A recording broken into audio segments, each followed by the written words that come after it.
There we go. So the recording has started, just so everybody knows. So again, welcome to our second SABR Women in Baseball Committee discussion. Our first one was with Anika Orak and Kat Williams talking about their most recent books. And tonight we're going to get a chance to listen and hear from three extraordinary women who have spent most of their careers in a variety of things, but we're interested tonight in their careers as umpires. And so I want to take a quick moment to give you a brief introduction to each one of them. And I will tell you it's brief. Somebody doesn't have their mic muted, so if you could make sure your mics are muted, that would be great. But I want to give you an introduction to our three guests tonight. And I'm just going to give you some highlights because, as you can probably guess, their resumes are very long, and I'm going to allow them to tell you a little bit. But I want to start by introducing you to Lisa Turbitt. Lisa is a national and international umpire from Canada. She actually began umpiring back in T-ball over 40 years ago. Included in her resume are umpiring and supervising over 21 Canadian national championships, including the senior men's national tournament 2 times. She umpired the gold medal plate for the inaugural Women's World Cup in 2004 and the 2001 Women's World Series in Toronto. This year, Lisa was selected as the first woman to umpire at the World Baseball Classic qualifier. She's also extremely involved in umpire development at every single level of the game. She's been to the World Baseball Softball Confederation umpire director at numerous events, first woman to do so. And that's going to be a theme that you hear tonight. Lots of first and onlys. She's also an elementary school teacher. So thanks for joining us, Lisa. I know she's here somewhere. If you want to just say hi. Thanks, Leslie, for that great intro. Awesome. All right. And then our second guest is familiar to many of you. It's Perry Barber. Perry also been umpiring for over 40 years with lots of firsts and onlys. She has umpired spring training games here as well as major league exhibition games in the US and Japan. She's also the only woman to umpire in the Cape Cod League and the Alaska League. Still the only female umpire in the Independent Atlantic League, having been there with the league from its very start. While umpiring in Taiwan, and here's a story that I'm sure we might hear about a little bit later, she tells me she drank snake oil and Lisa was a witness. So I think we're going to have to hear about that one because it intrigues me. In 2008, she umpired at the Women's Baseball World Cup in Viera, Florida. She also has worked tirelessly to train and develop women as umpires. She serves on the board of the International Women's Baseball Center and is working to get Maud Nelson elected to the Baseball Hall of Fame. She's also a new director of women's services at the APBPA, and she is also the inaugural winner of the Dorothy Seymour Mills Lifetime Achievement Award in baseball. Welcome, Perry. Are you there, Perry? Hi, everybody. Right. I am. Awesome. I think somebody is unmuted. I'm getting a lot of feedback here. More than one person must be unmuted. Yeah. Should I mute? Yeah. Can everybody? Thank you. Awesome. Yeah. Thank you. Much better. Thank you. That's much better. I appreciate that. All right. And so our third guest, I want to do is Teresa, the Fairlady, who was the fourth woman to umpire professional baseball beginning in 1989. And with all of her other accomplishments, she says that her greatest accomplishment is co-founding Call Girl Sports, which I hope we're going to hear a little bit about tonight, to build support and opportunities for women in sports. In addition to her time umpiring in the Arizona Rookie League, in 2008, Fairlady was part of an all-female crew for a Mets spring training game against the University of Michigan, and Perry Barber, of course, was the person who put that crew together, so they were both a part of that. In addition to all of the other things that she has done, she's a pilot, has run a variety of insurance companies in Florida, and rescues animals. And so, Teresa, Fairlady, welcome tonight as well. And so with that brief introduction, I want to really turn it over to who you came to hear tonight. And so I want to get started with a pretty basic question for all three of them. And I'm going to go in the same order that I just did the introduction. So we're going to start with you, Lisa, and ask you sort of the why and the how. Why umpiring, and how did you get started? Well, hi, everyone, and thank you, Leslie, for inviting me. This is a great honor to talk about baseball with Teresa and Perry. And now with most people staying at home, it's people are craving baseball. So I'm excited for this opportunity. I started baseball by accident. I know Perry's story and ours are vastly different, which is okay because we all got to the same place, maybe just a different route. But I started as a young umpire. My brother played t-ball and I'm his older sister, and we showed up at the game and there was no umpire. So they were going to choose a parent. My dad was the coach and suggested I do it. And in the end, the other coach told my dad that I did a better job than most of the umpires they had all year. So I umpired the rest of the season and I went to the training the next season. So I could umpire like local house league, local leagues, and t-ball. But when the time came for me to try and do the higher levels with pitching, and I know we have different age categories in Canada, but that idea, they didn't want me to do those. And that was sort of my first experience with, well, you can't do this. And I was like, what do you mean you can't do this? I studied, I got perfect on the quiz, I can do this. But that was sort of my first run in, well, you know, girls don't do this, and, you know, it's not for you, and maybe you're going to get hurt, and, you know, out of kindness, you know, we need to protect you, and you're not going to do this. But obviously I'm here now, so I didn't listen. And that was sort of my introduction to first falling in love with umpiring, but also meeting some of my first challenges early on. Great. It's funny, your story reminds me so much of how Amanda Clement got started. You can't ask for a better, you went with your brother and there you are. So yep. Awesome. Okay, thank you. Perry, if you could tell us a little bit about how you got started, how and why. Well, my beginning is not that different from your beginning, Lisa, in that it was pretty accidental. My mother suggested that I start umpiring during the baseball strike in 1981. Remember the baseball strike? We're about to have another one, I think. Anyway, I started because I had recently fallen in love with baseball. Until I was 27 years old, I had no interest in baseball. I went to a private school in New York. I was not geared towards athletics. I didn't even like baseball or know anything about it. But I started reading about it. And as soon as I did, I just fell madly, irrevocably in love with it. And so when my mother suggested to me that I start umpiring Little League out in California that summer of 1981, I was a little taken aback because I really couldn't figure out why that was something she would think I wanted to do. In 1981, it was very rare to see a woman out there. Pam Postema was umpiring in AAA at that point, but she was really the only avatar of women umpires at that time. So I started umpiring Little League just to have some connection, some physical connection to baseball that summer. And my very first game, I didn't have the experience that Lisa did. Nobody told me I did a better job than any other umpire. People were yelling at me and telling me I was horrible and what was I doing there? But something about the experience was so interesting to me and so stimulating. It was like a psychology lesson out on the baseball field. And I wanted to figure out why people behaved the way they did during a baseball game as opposed to away from the ball field. And I've spent 40 years trying to figure that out, and I still haven't done it. So maybe you can help me. Maybe somebody here can help me. Maybe. Well, but 40 years later, here I am. We're really glad you didn't listen to those people in that first game and kept right on going. I can't imagine that particular experience, but so Teresa, it was brutal. Tell us a little about why umpiring and how you got started. Oh, Teresa, you need to unmute yourself. Unmute. There you go. There you go. Nice to meet you. This is my All right.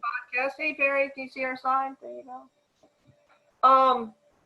Well, just so you know, I go by, I'm changing my first name to the, or just Fairlady's fine. I don't go by Teresa. Okay. Okay.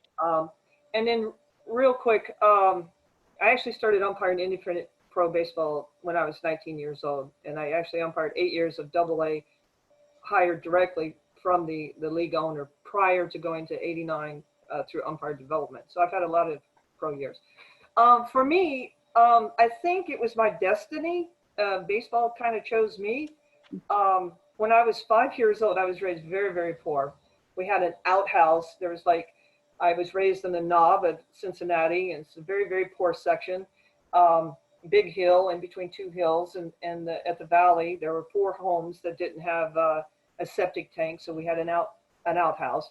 And behind my outhouse there was a dog house. So and there was an empty field, and the neighborhood boys would play baseball there. So by the time I'm 5 years old, I would sit on that doghouse behind the outhouse, about 15 feet away from home plate, watching the boys play. I fell in love with baseball, but they never back then invited a girl to play. I was secretly having my uncle teach me the game.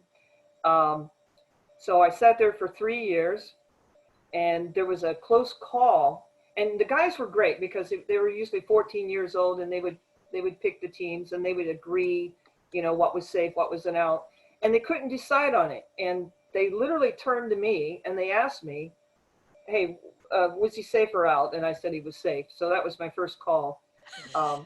Yeah, that was my first call. And I didn't realize that I was umpiring. And then the best call that I've ever made, I've umpired, I think, 35 years now, was the call that I didn't see. I was 10 years old. It's the same group of guys. And now I'm playing. They found out I could play. And so I'm playing, and I'm making both calls, strikes, outs. But I had to eat at a certain time. At 6 o'clock, my mom would yell from the backyard, and I would run, jump the fence, and go eat. And then I'd run back out and play. And the 2 of the captains knocked on the front door, and they said, "Is Teresa there?" They knew I was there. And she said, "No, she's eating dinner. When she's done, she'll come out." He says, "No, we just need to talk to her." So I go out on my front porch, and the 2 captains said, "We can't decide if he's out or safe at second base. So we're going to describe what we saw, and you pick." And they did, and I ruled safe there. So that's the best call that I've ever made. And then That's awesome. yeah, and then real quick, I was umpiring softball through college. And I see Perry there, but that's okay. And John McSherry, a major league umpire, saw me working at Softball Country Club April 19th, 1989. 1979. I was 19. And he called me over in between the innings, and he said he had never seen a woman that he felt could umpire Major League Ball, and I was it. Wow. And he asked me how many games that I had left. I had 2 games left, a 55-minute time limit, and he stayed.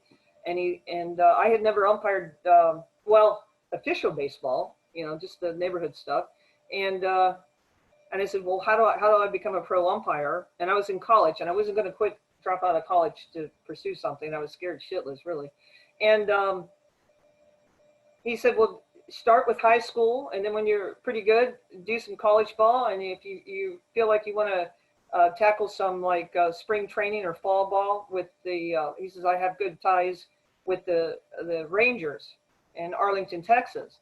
So I became the first woman in Texas to do high school, and then the next year college, and then at the end of that season, in high school, and then I actually worked independent pro, an all black league actually that was still going for the 2 years. And then I called John, and then he put me on the Texas Rangers in the fall. And the first pitcher that I umpired was Nolan Ryan. And then financially, though, I wasn't set up to, my father had passed away, and I was financially helping support my family, my mother and sisters. So it wasn't until 88 and 89 where I felt like I could stop what I was doing and just really focus on trying to become a professional umpire. And so that's why I went into, tried to hop in on the umpire development side. So that's me. That's pretty awesome. Nolan Ryan. Wow. That's Nolan very, Ryan, he threw 97 that day. I was going to ask, what was his speed Wow. at that time? That's pretty But amazing. I think it was like 2 pitches. Okay. It was Yeah. fascinating to learn, to have somebody see something and then develop. I was developing. I was young, and thrown right into high school, and then and by the way, my first 15 high school games, I worked by they were forfeits, okay, because the other team wouldn't take the field.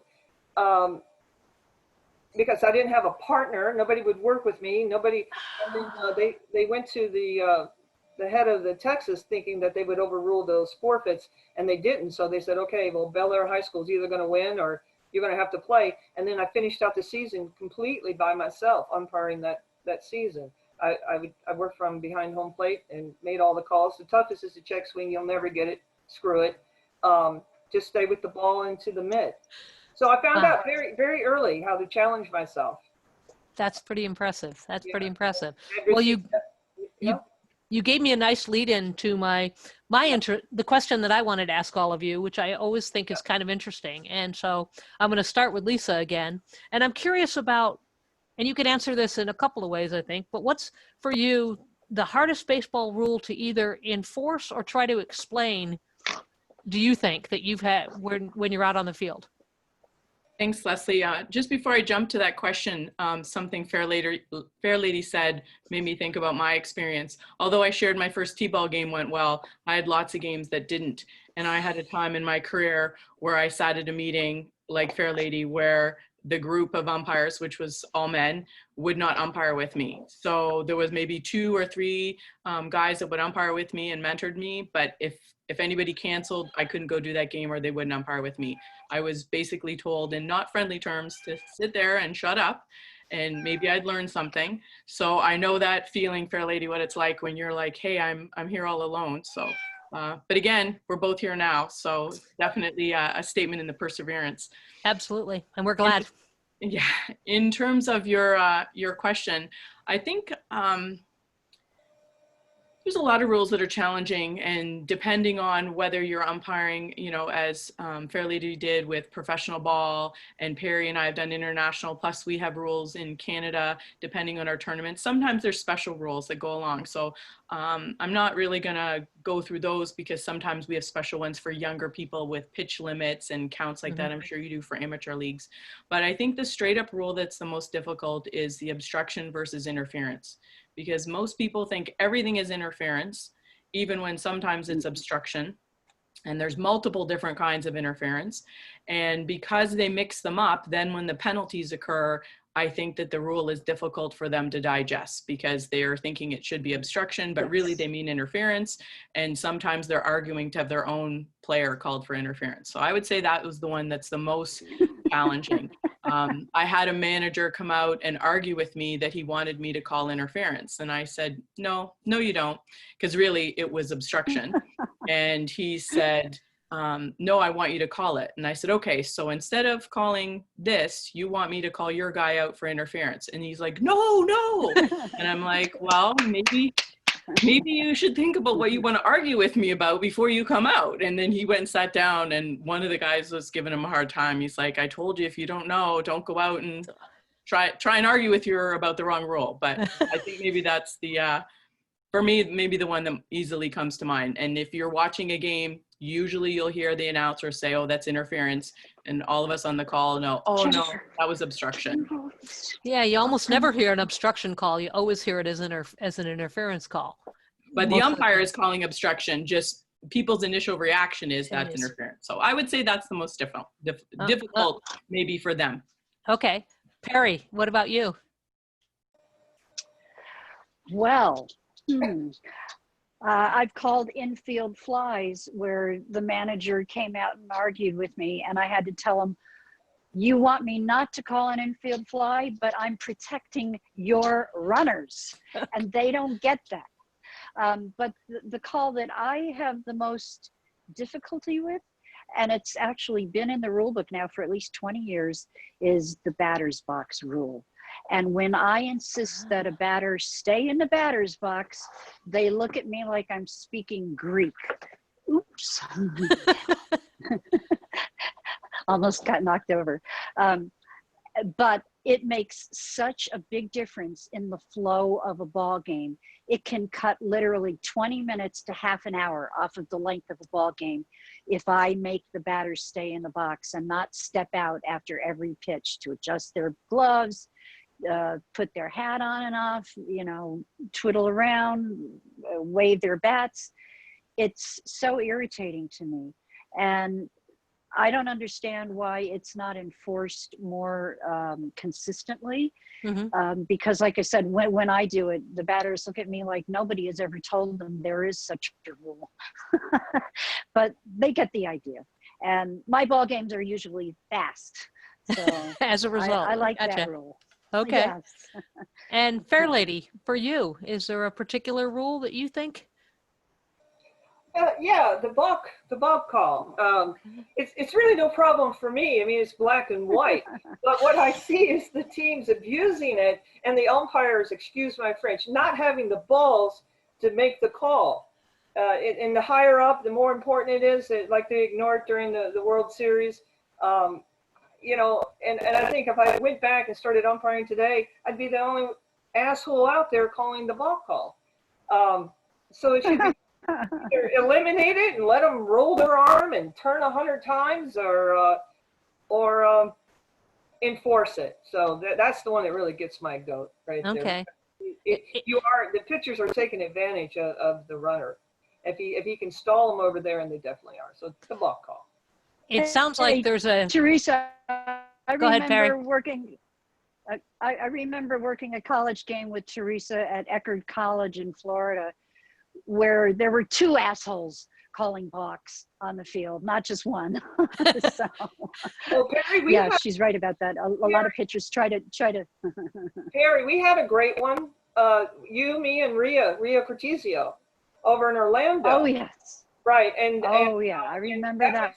The older independent, you know, a bunch of older professional baseball players, and you were on the plate. Rhea, we were rotating. We had no. Rhea had the plate. Rhea had the plate. No, yeah, we had a double hitter. So on that one, you were the plate. She was on first, and I was on third. Well, we had a runner in, so I'm at second, and you called the balk in the same time Rhea did, and I don't know. It turned out to be a fight. A physical fight. Yeah. The guy picked up at that. Yeah. He went crazy and do you remember? The upshot of that was that one of the men that objected to that call followed us into the parking lot and turned out to be a cop. Yeah, the whole team did. So we wound up at the police station filing police reports just to cover our tuchuses to make sure that we had a document saying what had happened at that game, so that we were not prosecuted for anything, because those guys were a little like too much. Well, Perry was they took it a little too seriously. Right. Perry had to forfeit the game because it went crazy out there. And but Rhea had made it. Your car was parked. It's terrible because we're working out of our cars. You know, no women lockers. Your car was across, and you were walking, and that's where the guy like 6'4" pinned you, and Rhea went over there and blocked him. He's actually trying to hit her, and then the whole team.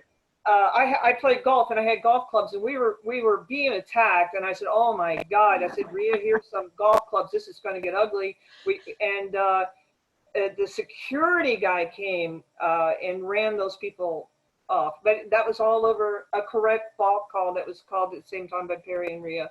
Well, it sounds like from all of you, the lesson to be learned is what Lisa started, which is don't argue with the umpire unless you know what you're talking about. Just because you find yourself on the wrong side of those calls, which is the way it should be. Just sort of talk about weird calls. That'd be interesting. Yeah, it would be. So that may lead into my next question, and I'm going to start back with Lisa again, because I'm curious to ask you to sort of think about a memorable game or memorable experience, whatever that might mean. This is a hard question that I get asked, Leslie, because for anybody on the call who is a parent, it's hard. Pick your favorite child. And so there's a number of games that for different reasons are special to me, and you named some of them. I was chosen to go and umpire in the World Baseball Classic qualifier in Arizona. I was actually there and I had the opening plate of the tournament, and because of COVID, it got canceled and I come home. So that was my favorite almost game that occurred. You did talk about in 2001, I umpired sort of the inaugural Women's World Series, which was before the Women's World Cup. And actually, one of the catchers for Team USA was Jen Paul. So I was umpiring her, and now she's umpiring minor leagues. Nice. So that was an exciting game. And in that, I'll tell you this one, it has a fun little story. So in the 2001 World Series, which was in Rogers Center, then called Sky Dome, where the Blue Jays play, it was a big deal for us to get to umpire there, and obviously for the women's teams to play there. So the final was between US and Japan, which for the first two Women's World Cup in 2004 and 2006, Japan played USA. And I was the plate umpire for all three of those games. And those were the three times that USA won. Julie Croteau was the manager in 2006 when Perry and I were in Taiwan, and she was the winning manager for Team USA. But during that tournament in Canada, the Australian manager and former Olympian was the manager for Australia. And I ejected him during that tournament. And in 2004 in Edmonton, when they had the first international women's baseball tournament in Edmonton, he was there with Australia. And he did get ejected through that tournament, not by me. And he was a very passionate manager, and he played in the Olympics for Australia when baseball was still in the Olympics. And so in that tournament, Dick Runge, who is a famed College World Series umpire in the US, and he used to be the international director before Gus Rodriguez, and he did College World Series. He was our supervisor. And so when he put me on the final in that game in 2004, I was like so excited. There was 9 umpires there. When we were in Toronto, all of the officials were Canadian women. So the whole tournament was umpired by women. In 2004, there was 3 of us, all from Canada, and the rest of the international umpires were men. So he put me on that game on the plate, and I really didn't want to screw up this opportunity. And it was the first time that women had umpired an international baseball game for international baseball. So USA wins, they defeat Japan, and we need to go back on the field after for the ceremony. And I'm now in the tunnel. I had taken off my gear and I'm going back out for the ceremony. And in the tunnel is the Australian manager, and he's walking towards me. And he was normally a friendly guy, but he was looking so fierce. And I'm like, oh no, I'm alone in the tunnel. He's gonna come and yell at me because Australia had lost the semifinal and we're playing in the bronze medal game. Anyway, he has this look on me and he goes, you, I wanna talk to you. And I'm like, oh no, where is everybody? But he goes, you were bloody awesome. Great game. And that was not what I was expecting for him to say. But I was a little bit terrified for a moment, and it ended up being a great experience. But after the game, that moment, for just a second while everyone was gone, I was a little bit terrified. But lots of them have little stories, Sure. that are memorable. Like I said, it's making me choose a favorite child, and it's hard. But that one's kind of a fun little Yeah. story. Well, that's why I figured I'd let you answer however you chose to answer, because you guys have such long careers. It's hard to, but so Perry, if you could pick out something that's memorable to you. Umpiring with my twin sister, who similarly to Lisa and Fairlady, was my first steady partner because there were no male umpires that wanted to work with me. All of the Little League umpires refused to work with me that first summer I was umpiring. So I recruited my twin sister, and those games are very special to me because I actually wonder sometimes if I would have quit if she hadn't been there to be my support system. She was really important to me at that time. And the game that I worked with Teresa in 2008 at the Mets for spring training, because that's the first time and so far the only time that a crew of 4 women have umpired a major league spring training game. So that was very memorable. And the other one would be the game that I umpired in 2014 with my nephew, my twin sister's younger son, who had just gone to umpire school. And I don't know if he did it just as an homage to me or because he was really, interested on his own, but it was just so sweet and wonderful of him to do that. And I kind of tricked him after he got out of school. I told him we were going to work a JUCO game in Port St. Lucie, and we wound up at, back then it was Tradition Field. And as soon as we got into the parking lot, he looked at me and goes, "What's going on?" And I got some pictures of him working the bases with me that one game.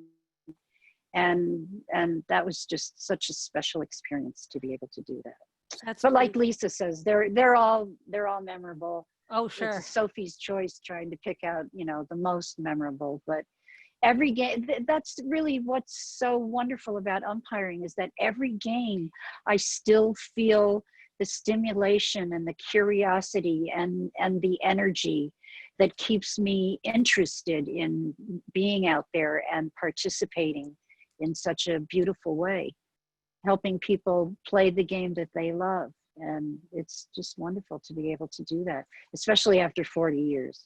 Well, it just reinforces what we all know, right? Every game is a different story. You just never know what's going to happen. So, Fairlady, if you could share a memorable game or experience. Sure, I have three, and thank you, Perry. That's I was going to list that, the 2008 game with you. I really enjoyed that. And that one had a controversial call on the home run. Remember that one, Perry? Oh, yeah. Oh my. Oh yeah, because that was on me because I didn't go over in the home plate meeting at first, but you did exactly the right thing. You did exactly the right thing, and it worked out great. And the fans loved it. Went crazy at the end when you when I turned around and had to make that ball. Yeah, we won't say the name, but third base umpire she did go out, and she just didn't make the call. Whether fair or foul or home run. Well, it was my fault. It wasn't anybody else's fault because I hadn't clarified what that line on the fence meant. But when confusion started to be generated, you came right to me and asked me, I did. What's the rule on that line? And I said, that's a home run. And you turned around and you went like this. And Michael Abreu on second base, who was waiting for us to tell him what to do, went and made the sign of the cross and continued on home. And that was the way the game ended. And people just loved it. It was so much fun. And you know what? There was a lot of positive feedback in the newspapers that somebody wrote that they didn't think two men would have communicated as well. I mean, immediately the coach and I just, remember I threw up my hand. I was like, no, you're not coming out. Sure. And he knew I meant business. Sandy Alomar. Yeah, that was Sandy Alomar. And we talked it out, and everybody appreciated that. And it takes two women to get the call right. There you go. I think my second or maybe my first, I had the real privilege of in '98 umpiring with Pam Postma, Rio Cortizio, and Shanna. I call her the Hook, Shauna the Hook Cook. We all worked a game together at the Atlanta Braves in fall at fall ball in Orlando, Florida. That was a real treat, and I have a bunch of autographed balls from that. And then I think the third, and it's kind of got a dark side to it, but I know I saved a man's life on a ball field, and I'll try to be as brief as I can. It was in 1980. It was the All Black League. They had 18 black professional teams in Texas, and this is McGregor Park in Houston, Texas. And there was a very wealthy guy from Midland who wanted to start a minor league team, but they Major League Ball and the minor league system didn't let him in, so he joined the Black League. Well, they made it to the playoffs, and that team had never been to McGregor Park all season long because it is a rough. They call it like a little Chicago. It's very, very rough, very violent. And I'll be honest, I was the only white person there, period. Okay, I'm just calling it like it is.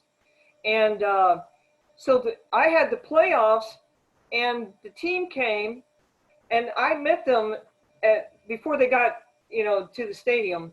And I said, listen, you stay inside this field, and these people respect me. I've earned it. This is my second year here. I can protect you. But if you leave this field, like, I don't know what the hell is going to happen to you. All right, so their fourth batter, the guy who bats fourth, I think he did. I had seen him before. He had really natural, pretty red hair. He afroed his hair to come down to Houston Astros, the McGregor Park. And so when he put on his hat, he looked like Ronald McDonald, okay? And so when he came up to bat, yeah, I love him. The black women were making fun of his bright, pretty red hair. I mean, it was just, I'm like, he was asking for it. And he strikes out, and I could tell that the fans were in his head. And so I actually paused, went and swept the plate, and I said, son, you've got to not show, because if you show them that this is bothering you, they're going to come back 10 times harder. Well, the short of it, he strikes. I mean, he strikes out. He's his fourth time, and I'm praying to God on his fourth at bat that he's at least going to hit the ball, because he hasn't been able to put the bat on the ball, and he's their top hitter. And their fans are singing a song. They had a song. There's like 15,000 fans singing this song, making fun of and he was a lefty too. The guy with the Ronald McDonald red hair. And after he struck out on the last time, he took his bat and he slammed it on home plate. And I was reading his body language, and I said, oh my God, because I knew there were like two fans that were really giving it to him to my right. And he could get to them because the fence kind of crisscrossed. And he turns, and I knew it, and I dove. I literally dove, caught his back foot, flipped him, then grabbed his arm, pinned him, and I had him down, and I said, just calm down. I mean, he's 6-something, and here I'm only 5'6", but I manhandled him. And I look, and I'm still down. Right, I'm still down, and I look up, and it's the second row, and an older black gentleman who season ticket, standing with a pistol aimed right at him, not saying a damn word. I went and bent down, and I whispered to that young man, and I said, son, you don't say a damn thing. You don't move. I said, right now you've got a gun pointed at you. I said, I'm going to stand up. I'm not going to leave you. I'm going to stand up. I'm going to try talking to the guy. And if this goes well, I should be able to walk you over to the dugout. And he just froze. He was laying face down, and I stood up, my feet, and I'll be honest, when I first stood up facing and looking, I thought to myself, oh my God, this man's going to shoot, he's going to miss, and he's going to hit me. And I didn't mean to be, maybe selfish at that moment, but that was my real thoughts. And then I began talking to him, and I recognized him because he was always there, well-dressed and always there, him and his wife. And Perry, this is awful. It's like 4 or 5 minutes this is going on. And finally, I just said to him, I said, sir, you've known me. And I remember pointing to my chest. I said, you know who I am. You've known me for 2 years. I've earned my keep here. And I said, and I've got a hell of a good game going, 3-4 here, and I only need like 6 more outs to get this damn thing done. So I'm asking you to put that gun away for me. And it was just like that.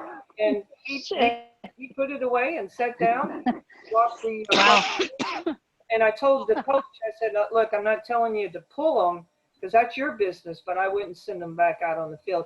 And he put a sub in for him, and that's how it ended. If I hadn't have got him, I'm sure that guy would have shot him dead. And in Texas, they have a right to carry, and it would have been self-defense. And eventually a cop shows up after the end of the game, and the guy had a right to carry anyways. He had a permit. So that was interesting. Wow. That is not the experience that you usually expect to hear. And so and I was young. I was only 20 years old. Yeah. So this is a question you probably get a lot, but I'm going to ask it anyway. And I'm going to start with Lisa. And Lisa, I don't know if you remember this, but think it was the very first time or second time I met you, and you tried to encourage me to go to umpire school so that even if I wasn't going to umpire, I should at least go to learn how it all worked, because you could tell. And so I'm very curious how you all, and so I'm starting, because obviously it didn't work with me. What would you say to young ladies, girls who want to get into umpiring, to encourage, to think about how do you, because you're all working in various areas of development as well. So I'm curious, how do you encourage, what would you say to young girls who are remotely thinking about it, or maybe have never thought about it? That's interesting. That's I remember that story of when we had met. It's interesting because Fairlady referenced Shauna, and she's Canadian. And being Canadian, we have a slightly different perspective of umpiring professionally. We currently have one, Stu Sherwater, who was a Baseball Canada umpire. And for a time, it was more challenging for Canadians to umpire in the MLB because of the visa issue. So that's changed a lot. We have a number of umpires working in the minor leagues. So that's changed now. But obviously, when I was a young umpire, that was not a readily made opportunity for me. Okay. I think that it's interesting because seeing women umpire in the minor leagues or seeing women umpire in WBSC and international, in WBSC, they have had a woman umpire at every different tournament that they have. So Premier 12, I was going to the Classic Qualifier, U23, U18, U15, U12, and obviously at the women's tournament. And I've been the director of 3 of those. And again, as you said, a theme, the only one, but I'm hoping there'll be more. I think if women do want to go and become a professional umpire, that's amazing. But I think that it would be even better for them to start being an umpire. And sometimes when they talk about, what are different leagues doing, WBSC in Canada and US, what are they doing to encourage them? And although having a woman umpire professionally would be a great inspiration, I also think it's important that locally and in those areas, there's encouragement for women to umpire and not be like the 3 of us have talked about so many times, the first, the only, this situation, that situation. It would be more inclusive, or at least, not sitting in a room where nobody wants to work with you or go on the field with you. And I think that would be a great start. I also think that people don't realize sometimes, a lot of people call the different systems 2-man and 3-man and 4-man. And in Canada, we call it 3 umpire, 2 umpire, 4 umpire. So does international baseball now too. Now, I don't feel excluded when you say 2-man or 3-man, but wouldn't it be more inclusive if we just said it was 3 umpires or 4 umpires or 6 umpires? So these small little things make a difference. So when I show up and I see, oh, they're doing 2-man, I've got to put on my resilient shoes, right? And say, okay, well, I'm going to umpire this game. I also think that representation matters. So in Baseball Ontario, where I help to do the training programs that we do for kids, I make sure that best that I can that we have pictures of girl umpires as well as male umpires. Some of them obviously professional, which right now currently are all men, but amateur umpires, I try and choose girl and boy umpires.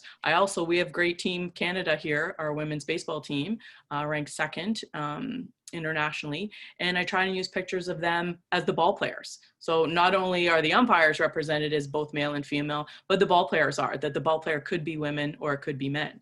So I think that those small things, they seem so small, but they do create a more inclusive environment.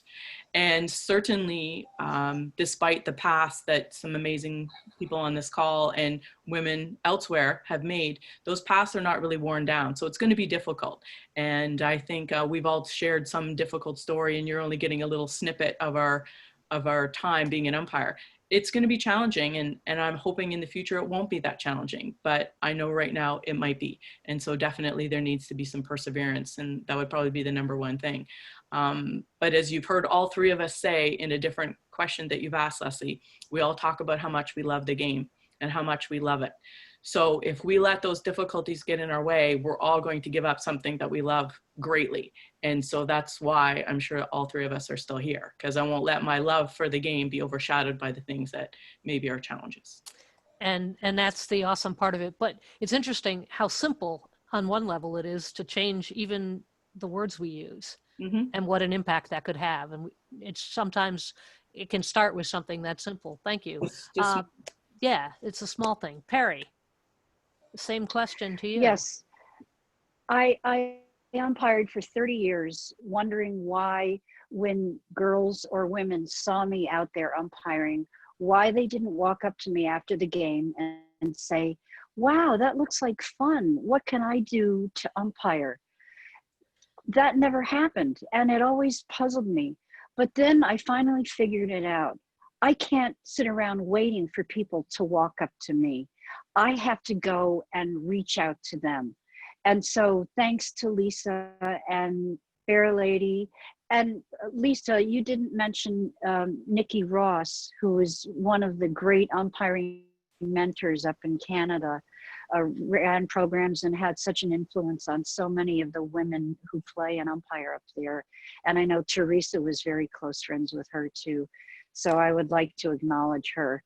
But yes, I think reaching out to people, getting the message out that umpiring is now a profession and an avocation at the amateur level, high school, college, international, youth, adult leagues, little league, that's all amateur baseball, that they are now welcoming and embracing women, and that umpiring is something that is so rewarding, especially for women, because we learn so much about ourselves and how to stand up, not just for other people, but for ourselves as well.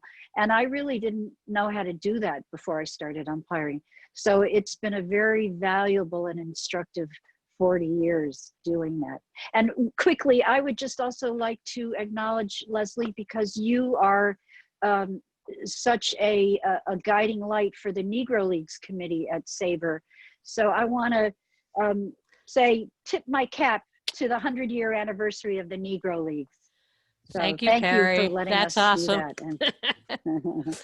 All right. And Fairlady, the same question to you. Yeah, Perry, I agree. Nikki Ross, back in the day, Perry and I are kind of like dinosaurs. So we are always the first in whatever state. I think Nikki nurtured and mentored more women umpires than anyone else. And I worked very closely with her. I did the same. I would take on one person at a time. I know Rhea Cortizio used my home, if you will, for 2 years. And I would umpire with her, get her games, and help train her. So when she went down, and so she made it. Same thing, Shauna. Same thing with Kate Sargent. Poor Kate Sargent. She tried 5 years to make it, but she lived in one of my houses for free for 5 years. So I put time, energy, and money into it. So if a woman called me from anywhere, I didn't know him from Adam, like, okay, you have a home, let's do it. So I mean, you can say all you want, but you really have to make time to really help someone. And mentoring. So yeah. I mean, it costs money, and it costs time, and I sacrificed many things in my life just to, like with Mona, I call her Rock. It took 2 months off of my life I had to change just to take her to Orlando and put her on some games there. Because her dream was to become a high school, college umpire. Same thing with Dr. Sue Rowlands. She was nominated for a Nobel Prize. She's at the University of Gainesville, and she called me up and she said, "Can you mentor me? I would like to become a college baseball umpire." And I said, "Yeah." So again, she came and stayed with me a month here in basically the Tampa area, and then we went over to Orlando. But actually, I think we became that was 94. So I think when I first moved here, I could have umpired college games, but I chose to wait for Dr. Sue Rowlands, and I trained her up because the guy who was in charge didn't think she was good enough. And then I think that we umpired together. It was together, the first 2 women to umpire a college game in Florida, me and Dr. Sue Rowlands. And I was honored to do it. Right. About today, I don't really think the door is open for women as an umpire. It's still few and far between. I think the woman knows if it's in your heart. So we need to really, that's why me and Perry, we're all about call girl sports, to make good decisions in your life, to empower yourself. And if you don't start supporting other women, it is not going to happen. So no, I think we have a long ways to go for women umpires right now. And I don't really want to name names. I can name names. I could really hit the mat with it. Like with professional ball, the people in charge, they do not want women there. And I can say that from. I think that's changing, though. It's changing.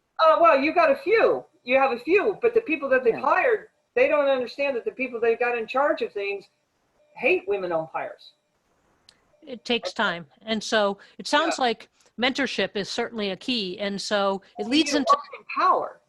Right. It leads into a question that I wanted to ask you, Fairlady. Before, I'm just going to tell everybody, I recognize the time, and so I'm going to ask one more question of the Fairlady, and then I am going to open it up to your questions because I want to give you a chance. So I've already seen some questions in the Q&A, but Fairlady, I really wanted to give you a chance to tell us a little bit about Call Girl Sports and what it is and what you're trying to do. Well, it's kind of a new thing. Actually, Perry called me about this podcast, and it just kind of grew into my goal of elevating all women in sports. And I think, well, we're going to have a podcast and a platform to where they can join. It'll be interactive. I've got a few games we're going to design, like Call Girl Kisses, it's going to be good. Yeah, kiss Perry and she'll grant a wish for you. Electronically. Right. Huh? We are reclaiming that term, call girl, and making it one deserving of respect. Yes. And curiosity. Completely sending the other meaning to the dustbin of history where it belongs. Yeah, where it belongs. And making something really constructive and wonderful out of it. So. Kind of like reclaiming Throw Like a Girl. We've got, Yes, exactly. An insult, and now, yes. Well, I came to Call Girls because we both umpired, but then I realized I really like the fact that there is a reference to like a prostitute, and I thought, well, we're going to just empower that. But women need to design. I'm going to cover both sides. We're going to bring up topics that it's going to divide a lot of people. I think women have not succeeded. They have not reached the mountain in their sports or any sport really. But women need to make change, debate, and design the game to fit how women play so they can financially succeed, get scholarships, go to college, and fulfill their life. And that's what Call Girl Sports is going to be. And it's going to go beyond sports too. You can be, I'm a call girl and real estate is my game. right. It's to empower women. Well, and as we all know, we've all seen, and in your stories, we know the impact sports can have on the other aspects of your life in a positive way as well. So it's important. So I'm going to now turn to some of the questions in the Q&A. And I don't know how many we'll get through because it looks like there's a bunch of them rolling in, but I'm going to throw them out to you guys and let you guys take them where you will. The very first question that came in came from Meredith, and she says, having been an official scorer, the fact that sometimes the calls are the scorer's discretion. She says, what are your thoughts on that such score decisions? Should the umpire make those calls? And if so, which ones instead of the official scorers making some of those decisions? I see Perry. So Perry, I saw you shake your head first. So why don't you jump in and take that one for us? For those of you who don't know, Meredith Wills is the astrophysicist who's done studies of the baseballs the last few years to determine why the home run totals went so high the last couple of years. She's brilliant and a lot of fun, and you can follow her on Twitter. So Meredith,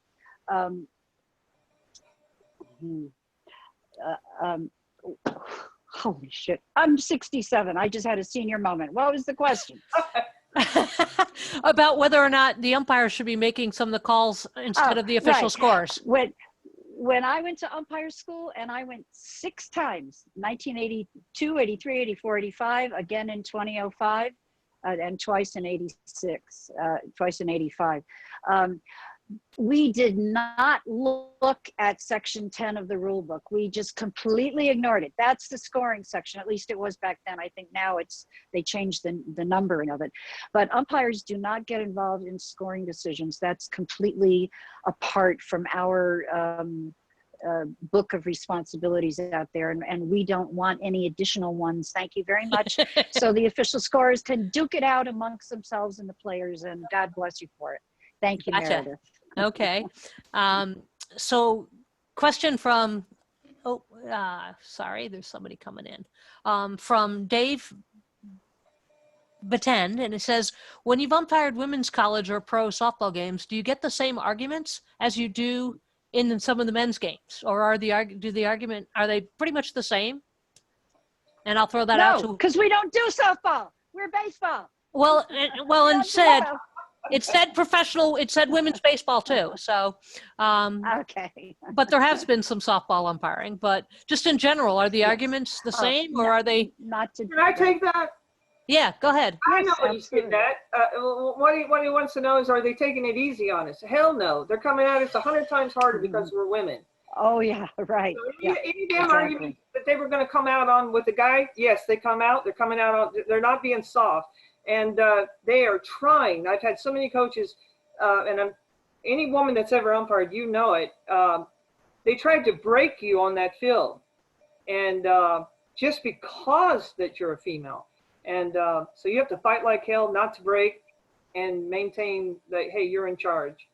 So no, in fact, they turn up the heat. Okay, go ahead, Lisa.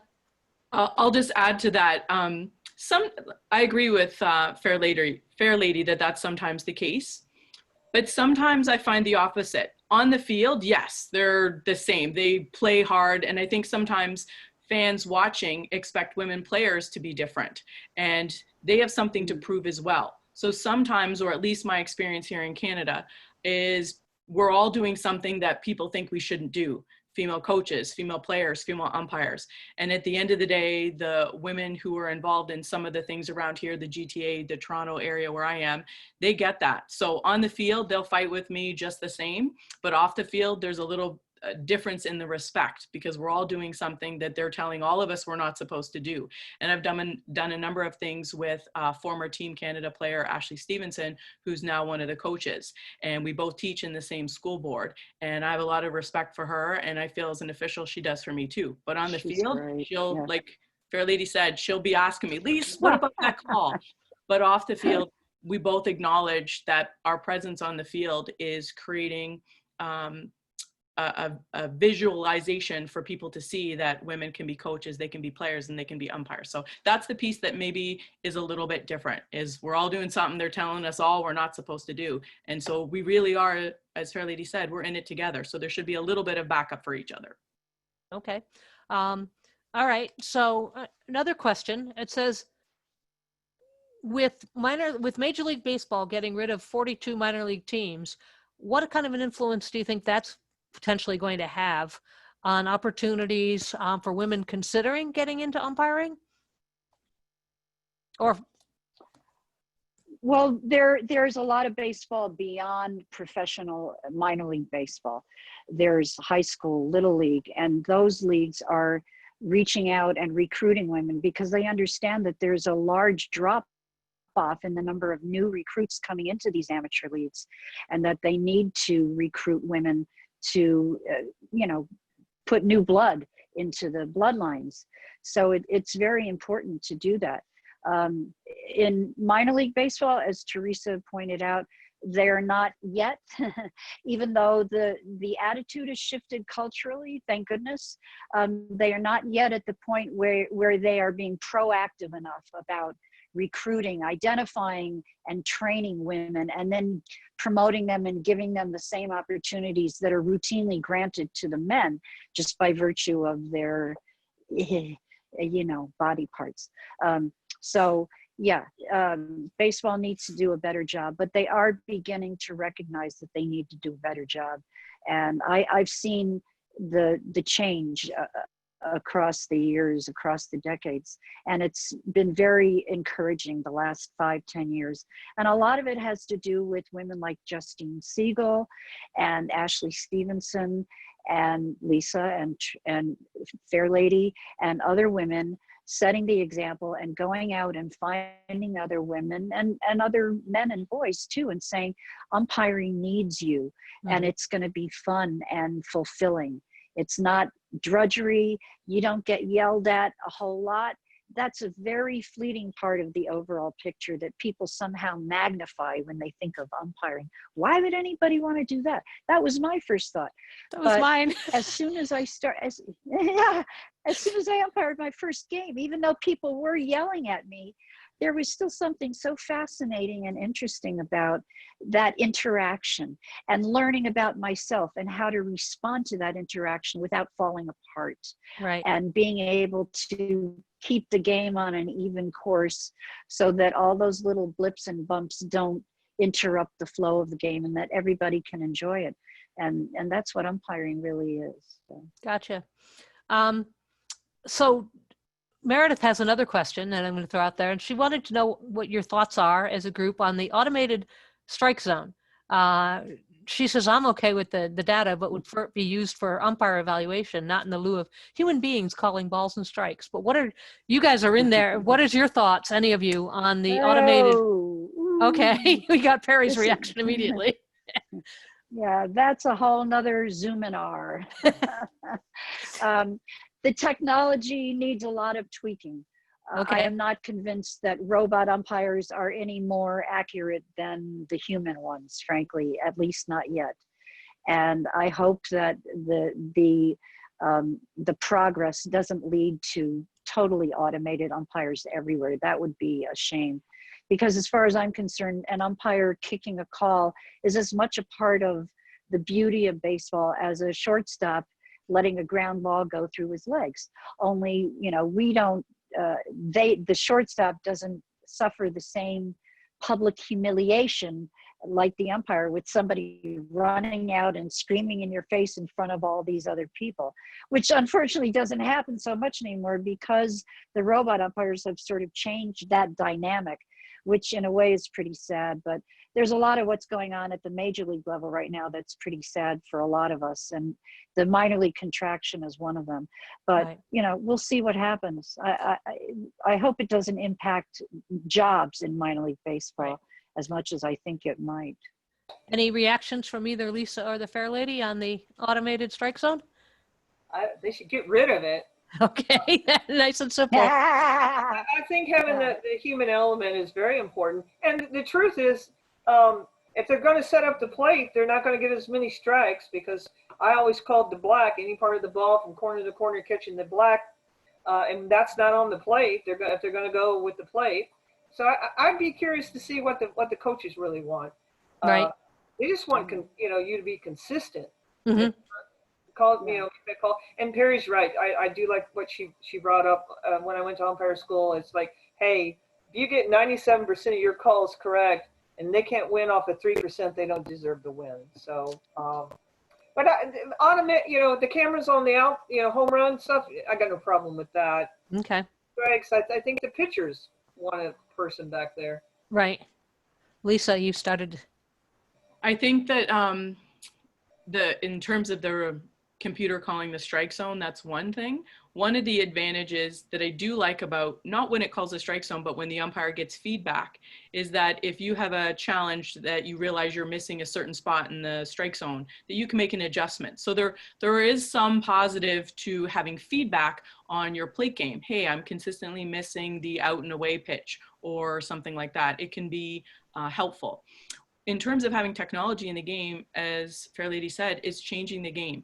So now if we watch old, I don't know about where you guys are, but in Canada, we've been showing vintage baseball games up here, and you can see being consistent was more important. And sometimes there'd be pitches called well outside, but the umpire called that all game.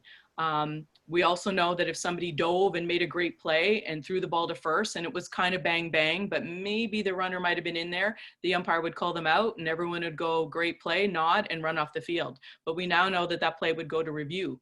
the technology piece is changing the game. It's not what it was before. So you can't use the technology and make it what it was before. It's going to be something new. And for some of us, I'm sure people felt that way when the designated hitter came into play and some of the rules change. But if you're somebody who's in love with the game the way it is, seeing it change so much so quickly, in the last 5 years, more rules have changed than my first 35 years as an umpire. So sometimes that change is hard. Right. Okay. Well, that sort of leads into this particular question. Somebody was asking, is it worth it to try to do this if you're like starting from scratch? And they say if you're over 40. No. Hey, yes. No. Yes. No, I hear no and yes. Oh, Okay. oh, I mean, okay, if you're trying to break it in, like from pro baseball, no, they're not going to give you a real shot. No. But at just a general level? Yes. Okay. I mean, Umpiring is very rewarding in a lot of ways. Even if you don't intend to be an umpire, going to umpire school can teach you a lot about relationships and how to improve your daily life with people in your orbit, not just on the ball field. And that's one of the valuable things that anybody can derive from umpiring or learning about umpiring. So this, oh, go ahead, Lisa. Sorry. Go ahead. I'm not sure who asked the question. His name was Mel. Okay, so Mel. Mel, sorry. If I know that we sent some girls from Canada to a camp that was in Florida before umpire school. It was specifically a woman's camp. I know I had talked to Raquel and MLB about that. So maybe that's something that they would like to do. So maybe if they can connect with you, Leslie, I could connect with them if they're interested, because it's kind of a mini camp. Okay. And then maybe you could get a taste for it and see if you wanted to go. As Perry said, if you want to go because you love it, then go. Don't let that stop you. But there are opportunities. Sometimes in Canada, for quite some time here, we ran a women's only umpire camp. We feel that we have a lot more parity. We have girls and women teaching our camps and attending them. WBSC encourages women to attend. So if they're interested, I think that they should go. If you're looking to be a pro, I think that the time in the minor leagues is quite long. So that would be one of the challenges. But you know what, my whole life, and I know Perry and Fairlady have had the same, people are saying, you know, no, that might be challenging, but if you're up for it, take on the challenge and go for it. Great. A couple of these questions we've already touched upon, so I'm just going down. Fairlady, I just wanted to tell you that one of our guests said that they Googled call girl sports, and as you pointed out, she said all I got was information on athletes who have been prostitutes. I hope that you can reclaim that as you said, and so they're wishing you good luck with that idea. Perry. Yeah, we don't have our website yet. I mean, they're welcome to send. We do have an email. Let's play at Call Girl Sports. If you send me your info, when we're up and running, we'll email you, and so you can go to our website and join in and do our podcast. But I mean, we're building it right now. It's going to be awesome. Oh, you can tell me some of I like the fledgling Call Girl Sports. Yeah, I got you. Right. Perry, question for you specifically. It says from Jim. He says, it's always great to see you at Bet's Fantasy Camp. Do you have a favorite moment from that experience? Oh my gosh. I love being there, seeing the players from days of yore. Of course, when I started doing fantasy camps, the days of yore were the 69 Mets. Now it's the 95 Mets or something. But yeah, I love being down there, being around Dwight Gooden and Mookie Wilson. And it was a lot of fun this year. Ed Hearn, who is one of the Mets catchers that taught me something really, really valuable during a spring training game, something I've never forgotten. And hey, I just want to acknowledge Al Clark, who is a former Major League umpire who's on this Zoom with us. So thanks for joining us, Al. It's an honor awesome, to have you on. Yeah. Yeah. That's great. 24 years in the American League. Right. So absolutely. That's something to be proud of. So Debbie Pearson has a question about the current situation more for Major League umpires, and just wondering what your thoughts are in how they're going to keep the umpires safe in the face of a pandemic, with players arguing in the faces of the umpires and things like that. Any thoughts? Good question. Yeah, that is a good question. Yeah, I have severe misgivings myself about going back to work. But I'm not judging anybody else that does. Right. You know, I understand the need to work, to earn a living, to stay connected to baseball. But I think the best thing we can do is follow the science, do what we can to stay as safe as possible, make adjustments. Baseball is a game of adjustments. And if that means staying a few feet behind the catcher rather than close up, fine, I'm all for that. Wearing a mask under my mask, I'll do that too, if it'll keep somebody else from getting sick. Gotcha. I'm just all about keeping, I mean, the whole thrust of umpiring is to create a safe environment, the safest possible environment. That is our sacred charge as umpires, to make sure that conditions are as safe as possible for everybody, from down from us to the concessionaires and the grounds crew and all of the people in the stands. So yeah, that's a very important question, and we're just going to have to figure it out as we go along, I think.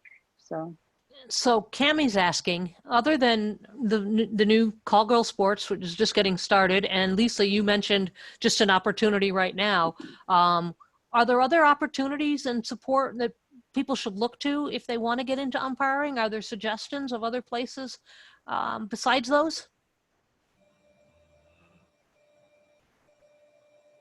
Who's answering that one? We have lots of camps in Canada, so I don't know how many people you have on the call that are Canadian or live close to the border. Obviously, you can't cross right now, but we do run camps. But I would take advantage of those different kind of camps. I know that WBSC, we had a camp in California last June, run by the World Baseball Softball Confederation, and it was a baseball umpire camp, and that was in San Jose.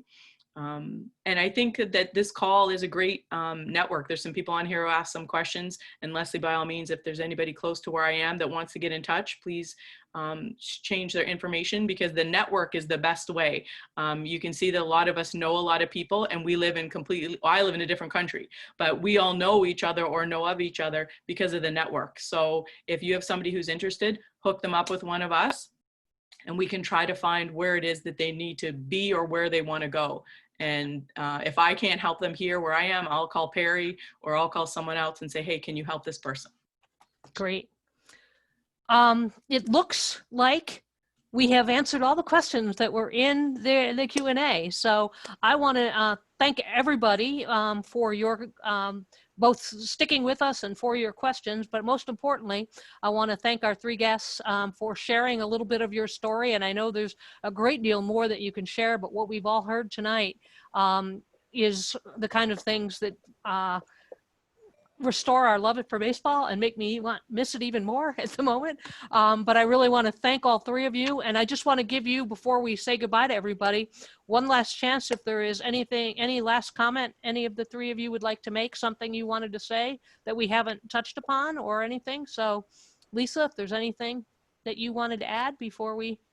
Well, thank you, Leslie, for giving me this opportunity. As I said, I am Canadian, so I am calling from Canada. But I think that the opportunity, and Perry and I were earlier on a show with Ump Life with Ray Brownlee, who is Canadian. But I think anytime we get an opportunity to have our voice heard, I think creates great dialogue and great conversation. Not only do hopefully women and girls who see the call see, oh, hey, women umpire, but also men watching the call see and realize that maybe they have a daughter or a friend or who wants to be involved. And I know that in Canada, we did a game in our inter-county baseball league. Many of the Negro League players, when the Negro League disbanded, come up and played. We had a Chatham All-Star team that has some history steeped with that as well.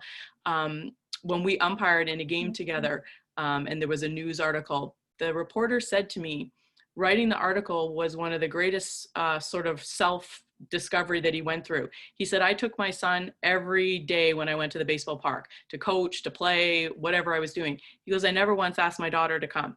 And maybe when people hear us on these calls or see more women, they may say, hey, daughter, friend, whatever, do you want to go?